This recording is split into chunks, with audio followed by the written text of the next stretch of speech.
ನಮಸ್ಕಾರ. ರಿವ್ಯೂ ಚಾನಲ್ಗೆ ಸ್ವಾಗತ. ನಾನು ಸೌಖ್ಯ ಗಾಡ್ಕರ್.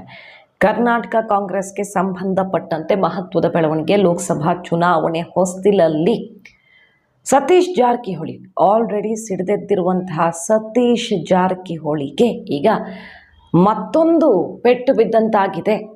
ಬೆಳಗಾವಿ ರಾಜಕಾರಣಕ್ಕೆ ಸಂಬಂಧಪಟ್ಟಂತಹ ಮಹತ್ವದ ಬೆಳವಣಿಗೆ ಪ್ರತಿಯೊಂದು ಗಮನ ಸೆಳೆಯುತ್ತೆ. ಯಾಕಂದರೆ ಅದು ಯಾವುದೇ ತಿರುವನ್ನು ಕೊಡಬಹುದು ಇಡೀ ರಾಜಕಾರಣಕ್ಕೆ. ಆಲ್ರೆಡಿ ಸತೀಶ್ ಕಡೆಯಿಂದ ಅಂತಹ ಟ್ರೇಲರ್ಗಳು ಬರ್ತಿರೋ ಹೊತ್ತಲ್ಲಿ ಮತ್ತೊಂದು ಆಘಾತ. ಜಾರಕಿಹೊಳಿ ಕ್ಯಾಂಪ್ ಸಿಟ್ಟಿಗೆ ಈಗ ತುಪ್ಪ ಸುರಿದಿರೋದು.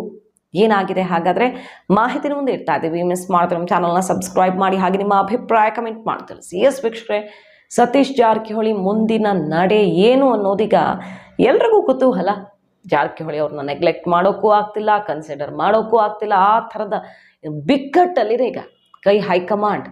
ಕನ್ಸಿಡರ್ ಮಾಡಬೇಕು ಅಂದರೆ ಡಿ ಕೆ ಶಿವಕುಮಾರ್ ಅವ್ರನ್ನೂ ಮೀರಿ ಹೋಗ್ತೀನಿ ಅನ್ನೋ ಮಟ್ಟಿಗೆ ತಾಕತ್ ಪ್ರದರ್ಶನಕ್ಕೆ ನಿಂತಿದ್ದಾರೆ. ಅವ್ರು ತನ್ನ ಕ್ಯಾಂಪಲ್ಲಿ ಎಷ್ಟು ಜನ ಶಾಸಕರಿದ್ದಾರೆ ಅನ್ನೋದರಿಂದ ಹಿಡಿದು DCM ಕೊಡಬೇಕು, KPCC ಅಧ್ಯಕ್ಷ ಸ್ಥಾನದ ತನಕ ಈಗಾಗಲೇ ಪ್ರಯತ್ನ ಶುರುವಾಗಿದೆಯಲ್ವಾ.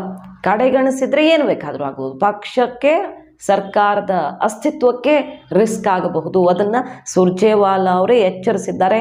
ಖರ್ಗೆ ಅವರು ರಾಜ್ಯ ನಾಯಕತ್ವಕ್ಕೆ ಸಂದೇಶವನ್ನು ಕೊಟ್ಟಾಗಿದೆ. ಇದರ ನಡುವೆ ನೋಡಿ, ನಿಗಮ ಮಂಡಳಿ 44 ನಿಗಮ ಮಂಡಳಿಗಳಿಗೆ ಕಾರ್ಯಕರ್ತರು, ನಾಯಕರುಗಳಿಗೆ ಸ್ಥಾನಮಾನ ಕೊಟ್ಟು ಈಗ ಫೈನಲ್ ಮಾಡಿದ್ದಾರಲ್ಲ, ಗುರುವಾರ ಲಿಸ್ಟ್ ಔಟ್ ಆಯಿತು.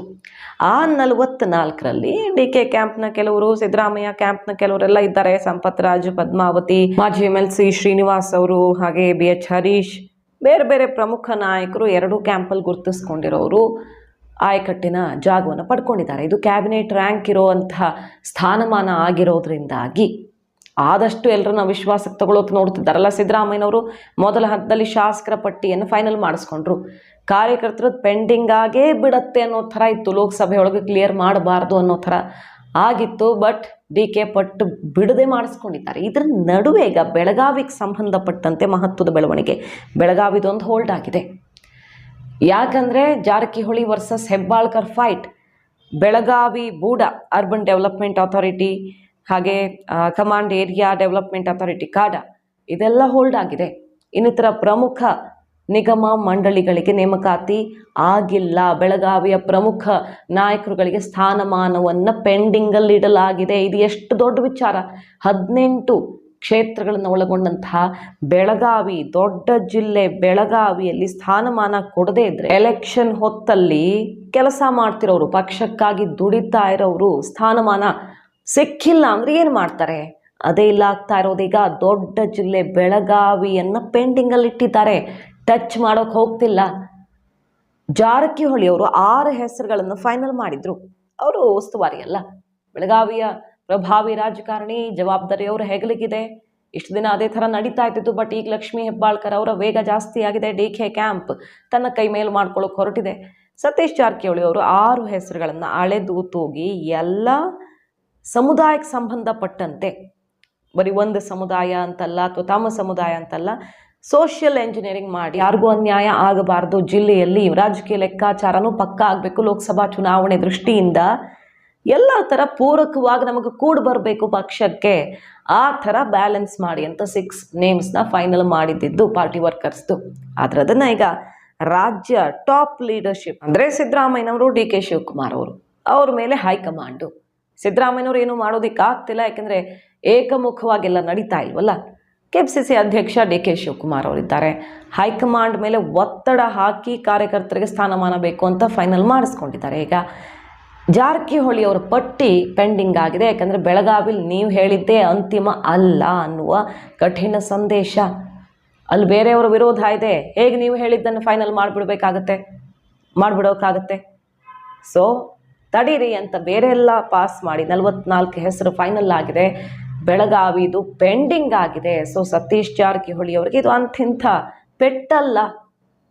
ಆಲ್ರೆಡಿ ಕೆರಳಿರುವ ಜಾರಕಿಹೊಳಿ ಅವರನ್ನು ಮತ್ತಷ್ಟು ಕೆಣಕುವ ಪ್ರಯತ್ನ ಮಾಡ್ತಾ DK ಕ್ಯಾಂಪ್ ಅಥವಾ ಹೈಕಮಾಂಡ್. ಇದು ಕುತೂಹಲಕ್ಕೆ ಕಾರಣ ಆಗಿದೆ. ಒಬ್ಬ ಸ್ಟ್ರಾಂಗ್ ಲೀಡರ್ನ, ಅದು ಎಲೆಕ್ಷನ್ ಟೈಮಲ್ಲಿ ದೊಡ್ಡ ಜಿಲ್ಲೆಯಲ್ಲಿ ಹಿಡಿತಾ ಇರುವಂಥ ನಾಯಕನನ್ನು, ಹಲವು ಶಾಸಕರನ್ನು ಹಿಡಿದಿಟ್ಕೊಂಡಿರುವಂಥ ನಾಯಕರನ್ನು ಹೇಗೆ ಕೆಣಕ್ತಾ ಇದೆ ಪಕ್ಷ ಅನ್ನೋದು. ಸೊ ಲಕ್ಷ್ಮೀ ಹೆಬ್ಬಾಳ್ಕರ್ ಅವರ ಮಾತನ್ನು ತೆಗೆದು ಹಾಕೋದಿಕ್ಕಾಗದೆ ಸತೀಶ್ ಜಾರಕಿಹೊಳಿ ಅವರ ಲಿಸ್ಟ್ ಪೆಂಡಿಂಗ್ ಆಗಿದೆ ಅಂದರೆ ನಿಜಕ್ಕೂ ಕೈಪಾಳ್ಯದಲ್ಲಿ ಇದು ಬಹುದೊಡ್ಡ ತಿರುವನ್ನು ಕೊಡಬಹುದು. ಯಾಕಂದರೆ ಬೆಳಗಾವಿಯಿಂದ ಹೊತ್ತುಕೊಂಡ ಕಿಡಿ ಯಾವ ರೀತಿ ರಾಜ್ಯ ರಾಜಕಾರಣವನ್ನು ವ್ಯಾಪಿಸ್ತು ಅನ್ನೋದನ್ನು ಹಿಂದೆ ನೋಡಿದ್ದೀವಿ. ಮೊನ್ನೆ ಅಷ್ಟೇ ಅಂತಹ ಹಲವು ಟ್ರೇಲರ್ಗಳನ್ನು ಬಿಟ್ಟಿದ್ದಾರೆ. ನಾನು ಸ್ಪರ್ಧೆ ಮಾಡಲ್ಲ, ನನ್ನ ಫ್ಯಾಮಿಲಿನೂ ಸ್ಪರ್ಧೆ ಮಾಡಲ್ಲ, ಹೆಬ್ಬಾಳ್ಕರ್ ಅವರ ಕುಟುಂಬ ಅಥವಾ ಅವ್ರ ಕಡೆಯವರು ಸರ್ವೆ ಗೆದ್ರೆ ಅವರೇ ಫೈನಲ್ ಅಂತ ಒಂದು ಅಚ್ಚರಿಯ ಸ್ಟೇಟ್ಮೆಂಟ್ ಕೊಟ್ಟರು. ಹೆಬ್ಬಾಳ್ಕರ್ ಫ್ಯಾಮಿಲಿನೇ ಲೋಕಸಭೆಗೆ ಸ್ಪರ್ಧೆ ಅಂತ ಹೇಳುವ ಮೂಲಕ ಹೆಜ್ಜೆನೇ ಹಿಂದಕ್ಕಿಟ್ಟರು. ಅದರ ಹಿಂದಿನ ಔಚಿತ್ಯ ಏನು ಅನ್ನೋದು ಅರ್ಥ ಆಗಿಲ್ಲ.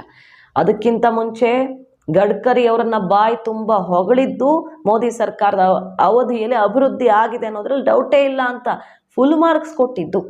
ಅದಕ್ಕಿಂತ ಹಿಂದೆ ಹೋದರೆ ಒಂದು ಪ್ರೆಸ್ ಮೀಟಲ್ಲಿ BJP ನಾಯಕರ ಜೊತೆಗೆ ಅಂದರೆ ಕೇಂದ್ರ ಸಚಿವರುಗಳ ಜೊತೆಗೆ ಅಭಿವೃದ್ಧಿ ಬಗ್ಗೆ ಮಾತುಕತೆಗೆ ಹೋದಾಗ ರಾಜಕೀಯನೂ ಚರ್ಚೆ ಆಗಿದೆ, ಸಹಜವಾಗಿ ಆಗತ್ತಲ್ಲ ಅಂತ ಅಡ್ಡಗೋಡೆ ಮೇಲೆ ದೀಪ ಇಟ್ಟಿದ್ದು. ಇಂಥದ್ದೆಲ್ಲ ಹಿನ್ನೆಲೆಯ ಬೆಳವಣಿಗೆ ನೋಡಿ ಈಗಾಗಿರೋದನ್ನು ನೋಡಿದರೆ ನಿಗಮ ಮಂಡಳಿ ವಿಚಾರದಲ್ಲಿ ಹಠ ಹಿಡಿದು ಕೂತಿದ್ರು ಸತೀಶ್ ಜಾರಕಿಹೊಳಿ. ಹಾಗೆ KPCC ಕಾರ್ಯಾಧ್ಯಕ್ಷರಾಗಿ ಅವರನ್ನು ಕೆಳಗಿಳಿಸೋ ಪ್ಲ್ಯಾನ್ ಆಯಿತು. ಆಗ ನಾನು ಕೆಳಗಿಳಿಬೇಕು ಅಂತ KPCC ಅಧ್ಯಕ್ಷ ಸ್ಥಾನವನ್ನು DK ಬಿಟ್ಟುಕೊಡ್ಲಿ ಅಂತ ದಾಳ ಉಳಿಸಿದ್ರು.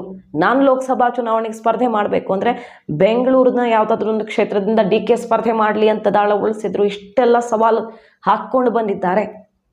ಹಠ ಬಿಡದೆ ಕೂತಿದ್ದಾರೆ ಸತೀಶ್ ಜಾರಕಿಹೊಳಿ. ಈ ಸಲ ಬಗ್ಗೋ ಮಾತೇ ಇಲ್ಲ ಅಂತ ಎಲೆಕ್ಷನ್ ಆದಮೇಲೆ KPCC ಅಧ್ಯಕ್ಷ ಸ್ಥಾನದ ಮೇಲೂ ಕಣ್ಣಿಡುವಂಥ ಪ್ಲ್ಯಾನ್ ರೆಡಿ ಆಗ್ತಿದೆ. ಈ ಹೊತ್ತಲ್ಲಿ ಆಗಿರೋ ಆಘಾತ ಇದೆಯಲ್ಲ, ಪ್ರತಿಷ್ಠೆಗೆ ಕೊಟ್ಟಿರುವ ಪೆಟ್ಟಿದು. ಹಾಗಾಗಿ ಜಾರಕಿಹೊಳಿ ಅವರ ಮುಂದಿನ ನಡೆ ಅಚ್ಚರಿಗೆ ಕಾರಣ ಆಗಿದೆ. ಈಗಾಗಲೇ ಸಿದ್ದು ಕ್ಯಾಂಪ್ನ ಪ್ರಮುಖರು ಸಿಡಿದೆದ್ದಿದ್ದಾಗಿದೆ. ಮೊನ್ನೆ DK ಸುರೇಶ್ ಅವ್ರ ಮನೇಲಿ ರಾಜ್ಯಸಭೆ ಕುರಿತಾಗಿ ಮೀಟಿಂಗ್ ಆಯಿತು. ಅದಕ್ಕೆಲ್ಲ ಗೈರು ಈ ನಾಯಕರುಗಳು, ಜಾರಕಿಹೊಳಿಯಿಂದ ಹಿಡಿದು ರಾಜಣ್ಣವರಿಂದ ಹಿಡಿದು ಸುಮಾರು ಜನ ಎಲ್ಲ ಗೈರಾಗಿದ್ರು. ಸೊ ಸದ್ದಿಲ್ಲದೆ ನಡೀತಿರುವ ಈ ಬೆಳವಣಿಗೆಗಳು ಕೈಪಾಳ್ಯದಲ್ಲಿ ಬಹುದೊಡ್ಡ ಆತಂಕವನ್ನು ಸೃಷ್ಟಿ ಮಾಡಿರೋದಂತೂ ಹೌದು. ಮಾಹಿತಿ ನಿಮ್ಗೆ ಇಷ್ಟ ಆಗಿದ್ರೆ ಮಿಸ್ ಮಾಡ್ತಾರೆ ನಮ್ಮ ಚಾನಲ್ನ ಸಬ್ಸ್ಕ್ರೈಬ್ ಮಾಡಿ. ಹಾಗೆ ನಿಮ್ಮ ಅಭಿಪ್ರಾಯ ಕಮೆಂಟ್ ಮಾಡಿ ತಿಳಿಸಿ. Thank you.